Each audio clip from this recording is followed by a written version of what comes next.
Japan just signed one of the most lopsided deals in modern economic history.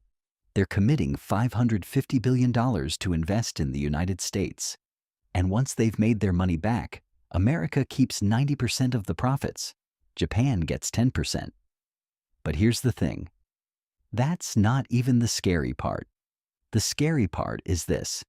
Japan knew exactly how bad this deal was, and they signed it anyway. Why? Because they're afraid of something? They're afraid the Middle East is about to come apart. And today's America? America isn't afraid of a Middle East crisis anymore. In fact, it might be the biggest winner if one happens. Because America isn't selling oil. It's selling fear. And the country that understands this better than anyone isn't Iran. It isn't Saudi Arabia. It's Japan. Over the past few months, Japan has been moving fast, frantically fast. In late April, the Japanese government spent 5 trillion yen in a single intervention, just to stop the yen from collapsing. Why? Because if the yen keeps falling, Japan is in serious trouble. Here's something most people don't realize. Japan is one of the most energy-dependent countries on the planet. Almost everything they use, oil, gas, coal, comes from somewhere else.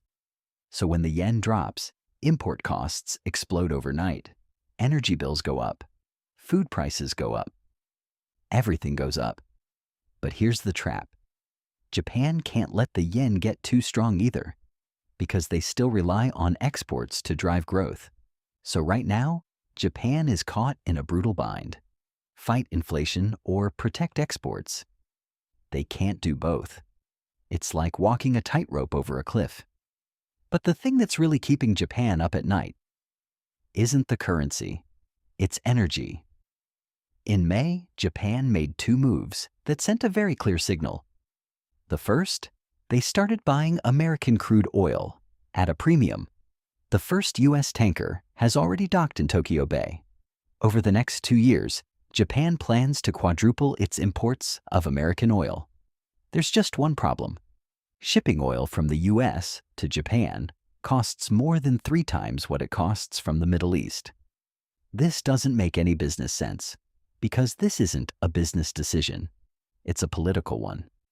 The second move was even more surprising. Japan quietly resumed imports of Russian crude oil for the first time since the war in Ukraine began. That's how serious things have gotten. Geopolitical optics take a back seat when the lights need to stay on. But the real nightmare scenario for Japan is this: the Strait of Hormuz. 1/5 of all oil shipped by sea passes through that narrow waterway, right next to Iran. If anything goes wrong there, the entire Asian energy system goes into shock. Japan understands this better than almost any country on Earth, so they decided to make a very big bet. So Japan made a decision that looks, on the surface, almost like surrender. $550 billion committed to investment in the United States. The targets: semiconductors, AI, critical minerals, liquefied natural gas, American energy infrastructure, even small modular nuclear reactors. You might be thinking, that sounds like a normal investment portfolio. It's not. Here's where it gets strange. While Japan is still recouping its investment, profits are split 55 to 45. But once Japan breaks even, after that, America takes 90%.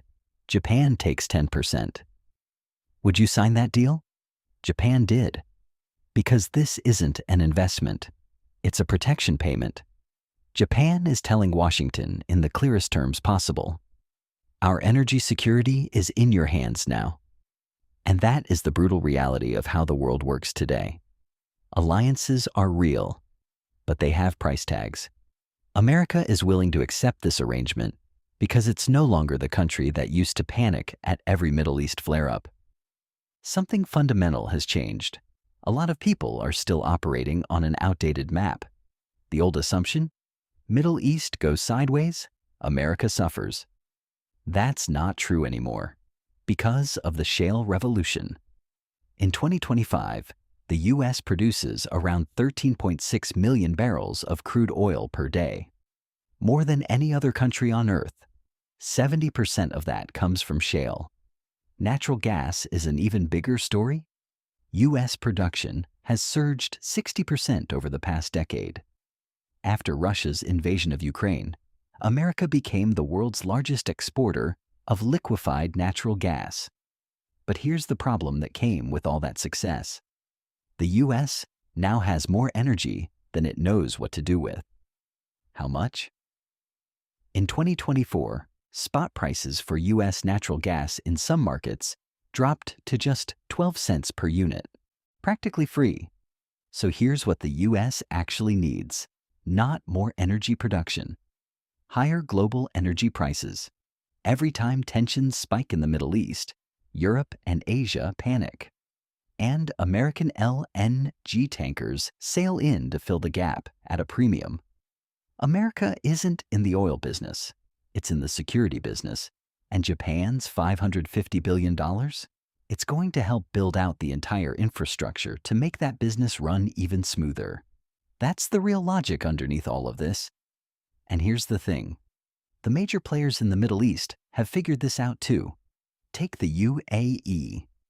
In May, the UAE pulled back from OPEC Plus production cuts. The reason was simple.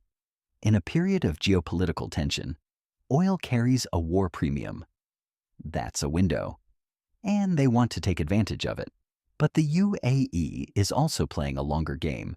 They've already built a pipeline that bypasses the Strait of Hormuz entirely. Because they understand something crucial. In the coming years, the most valuable thing won't just be the oil. It'll be a safe route to move it. The problem is, the more money you make in a crisis, the more of a target you become. Shortly after, UAE energy facilities were hit by drone strikes. The message was clear. The Middle East isn't heading toward stability. It's heading toward more chaos, because everyone now has an incentive to profit from the disorder. But here's where the story gets really interesting. At the exact same time, Japan is doubling down on American energy.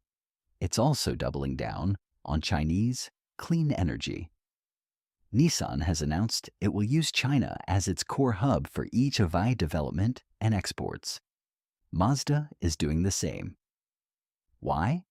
Because Japan's auto industry has realized something. The way to break free from energy dependency isn't to find better oil deals, it's to stop needing oil in the first place. And that might be the most important takeaway from this entire story. When the world tries to drag you into a resource war, the smartest move isn't to fight harder for the resources, it's to make the resources irrelevant.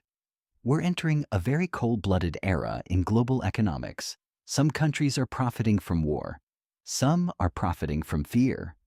But the ones who win in the long run? They win with technology. This is JoJo. If you're into this kind of deep dive geopolitics and economic strategy, hit like and subscribe. And drop a comment. How long can America's energy dominance actually last?